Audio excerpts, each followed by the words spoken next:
Hello students, हम लोग आज क्लास 11th में फिजिक्स के बारे में अध्ययन करेंगे। तो इसके पहले आप लोग लेसन 1 भौतिक राशि वाला कंप्लीट कर चुके हैं, लेसन 2 भी कंप्लीट कर चुके हैं, लेसन 3 भी कंप्लीट कर चुके हैं जो सरल रेखा में गति था। आज हम लोग पढ़ते हैं अगले चैप्टर में लेसन 4 हमारा है समतल में गति। समतल में गति स्टार्ट करने से पहले आप लोगों को एक चीज़ बता दें कि आप लोगों को भौतिक राशि तो बताया गया है, लेकिन राशियां कौन कौन सी होती हैं इसके लिए देखिए। भौतिक राशि आपका विमा के तौर पे अलग होता है, ठीक है ना। राशि के हिसाब से भौतिक राशि अलग होती है, लेकिन यहाँ पर दो राशियां बनाई गई हैं। कौन कौन सी? देखिए, भौतिक राशि सबसे पहला टॉपिक हम लेते हैं, भौतिक राशियां। अब भौतिक राशि कितने प्रकार की होती है? भौतिक राशि जो हमारा होता है मुख्यतः है दो प्रकार की होती है। कौन कौन सा आप लोगों को पढ़ाया गया होगा। आप लोग भौतिक राशि दो प्रकार की होती है। पहला आपका है सदिश राशि और दूसरा आपका होता है अदिश राशि, ठीक है। तो सदिश राशि और अदिश राशि में फर्क क्या है, ध्यान से देखिए।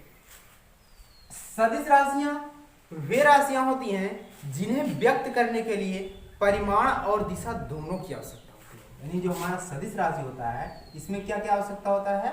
परिमाण और दिशा दोनों की आवश्यकता होती है, वह हमारा सदिश राशि कहलाता है। और अदिश राशि क्या होता है?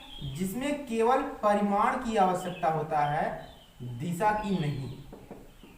उन्हें क्या कहते हैं? अदिश राशि। जैसे एग्जांपल ले लीजिए, सदिश राशि के लिए है बल सदिश राशि है, संवेग है, आवेग है, त्वरण है, ठीक है ना। अदिश राशि में क्या आएगा आपका? अदिश राशि में हो गया कार्य हो गया और द्रव्यमान हो गया, ठीक है। और भी एग्जाम्पल्स ले सकते हैं अदिश राशि के लिए। धारा, कई प्रकार से ले सकते हैं एग्जाम्पल। तो देखिए कैसे पता चलेगा। दूरी हो गया, चाल हो गया, यहाँ पर विस्थापन हो गया, वेग हो गया, ठीक है ना। तो हम एक एग्जांपल लेते हैं विस्थापन और दूरी के लिए। दूरी में देखिए कहते हैं कि हम इतना किलोमीटर सफर करके आए हैं, तो दूरी के लिए आपका दिशा निर्धारित नहीं होता है। आप मान लीजिए कॉलेज जा रहे हैं तो ये थोड़ी पता रहता किस रास्ते से आए, कई दिशाओं से होकर आते हैं। मान लीजिए आपका घर यहाँ है, कॉलेज यहाँ पर है, अब रास्ता ऐसे घूम के आना पड़ रहा है आपको, ठीक है ना। तो कई दिशाओं का सामना करना पड़ा। तो यह आपका एक बार इधर गए, फिर इधर आए, इधर गए, इधर आए, फिर यानी कई दिशाओं का सामना करना पड़ रहा है, जिसमें दिशाएं भिन्न भिन्न पाई जाती हैं। वह आपका किस में जाएगा? अदिश राशि में, क्योंकि इसकी दिशा निर्धारित नहीं होती, किसी दिशा में जा सकता है। लेकिन सदिश राशि के लिए आप एक ही दिशा में जाएंगे, यानी शुरुआत पॉइंट ले लीजिए और अंतिम पॉइंट ले लीजिए, इन दोनों को मिला दीजिए तो एक ही दिशा में गया कि नहीं। यह आपका क्या कहलाएगा? सदिश राशि। क्यों? क्योंकि इसकी दिशा निर्धारित होती है, किसी एक ही दिशा में जा रहा है। चार दिशाएं होती हैं, चारों दिशाओं में किसी एक ही दिशा में जाएगा तो आपका सदिश राशि। यानी जिसकी दिशा और परिमाण दोनों निर्धारित होते हैं सदिश राशि, और जिसमें दिशा और परिमाण निर्धारित होते हैं, दिशा नहीं, वह अदिश राशि कहलाता है। तो इसका हम परिभाषा हम लोग लिख लेते हैं। परिभाषा देखिए, वे भौतिक राशियां जिन्हें व्यक्त करने के लिए परिमाण और दिशा दोनों की आवश्यकता होती है, उन्हें सदिश राशि कहते हैं। जैसे बल, संवेग, त्वरण, वेग, विस्थापन और भी एग्जांपल्स ले सकते हैं। अगला हमारा अदिश राशि। वे भौतिक राशियां जिन्हें व्यक्त करने के लिए केवल परिमाण की आवश्यकता होती है, दिशा की नहीं, उन्हें अदिश राशि कहते हैं। जैसे कार्य, दूरी, चाल, द्रव्यमान आदि एग्जांपल्स ले सकते हैं। तो ये तो हो गया हमारा वेक्टर क्वांटिटी, सदिश राशि और अदिश राशि के बारे में। इसके बाद हम लोग अध्ययन करते हैं नेक्स्ट टॉपिक पे, एकांक सदिश। एकांक सदिश किसे कहते हैं? देखिए इसमें तो हम सदिश के बारे में ही अध्ययन करेंगे।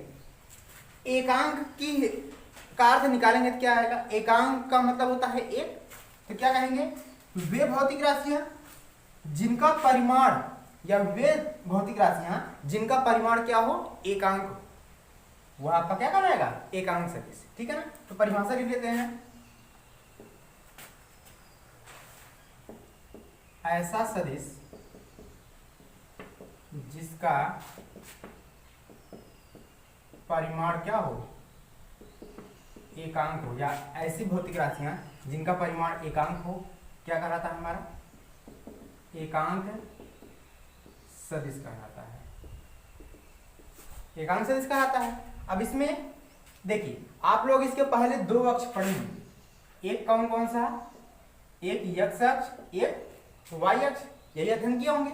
लेकिन अब हम लोग x और y अक्ष नहीं, तीन अक्ष अध्ययन करने जा रहे हैं। कौन कौन सा, x अक्ष, y अक्ष और कौन सा हमारा z अक्ष, ठीक है ना।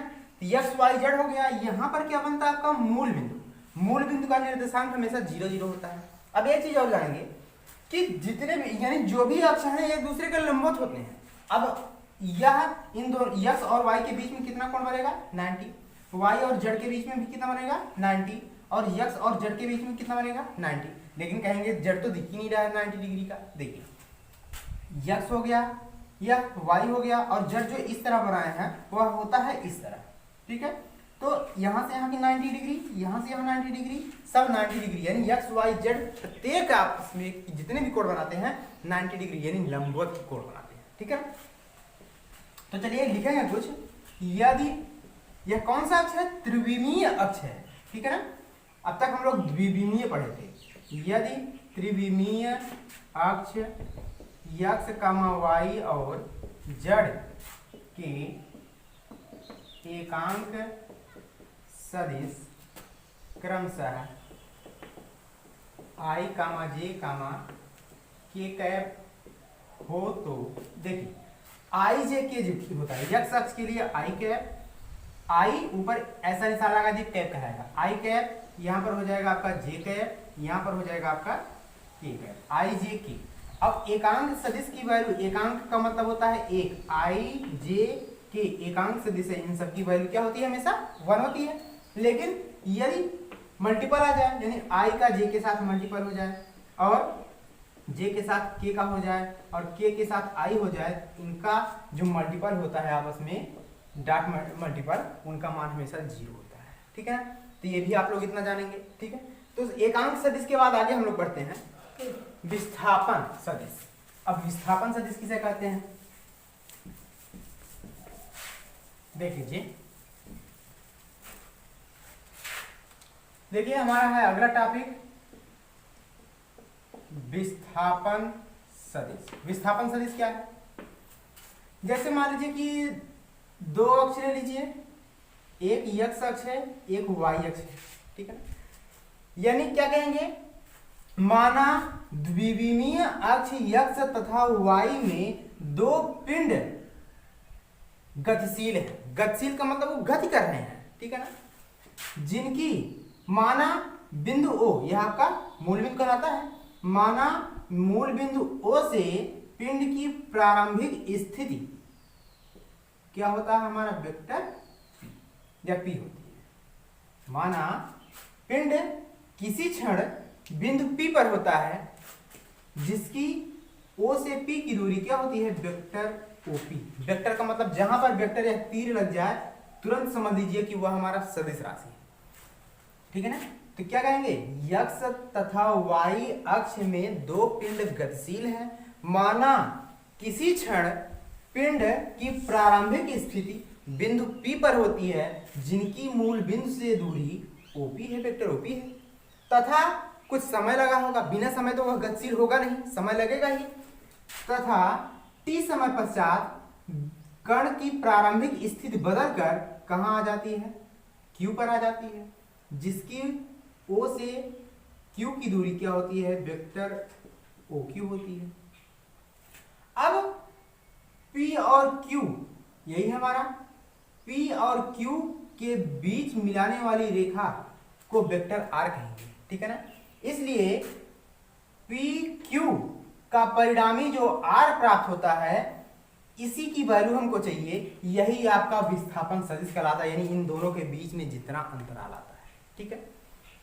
तो O से P के लिए जो मान आता है क्या कहेंगे, इसलिए वेक्टर OP बराबर क्या प्राप्त होगा, या आपका PQ, इसलिए वेक्टर PQ बराबर क्या होगा, अंतिम स्थिति माइनस प्रारंभिक स्थिति। अब बताइए पिंड की प्रारंभिक स्थिति कौन थी, P थी, अंतिम स्थिति कौन हुआ Q, लेकिन मूल बिंदु से दूरी कौन थी, मूल बिंदु O से अंतिम के लिए कौन है, Q, यानी वेक्टर OQ माइनस प्रारंभिक कौन है, वेक्टर OP, और OP को ही वेक्टर R नाम दिया गया है, यानी OQ और माइनस क्या होता है, OP। ठीक है, हम लोग इसकी परिभाषा लिख लिए हैं, एक बार फिर से अध्ययन करते हैं।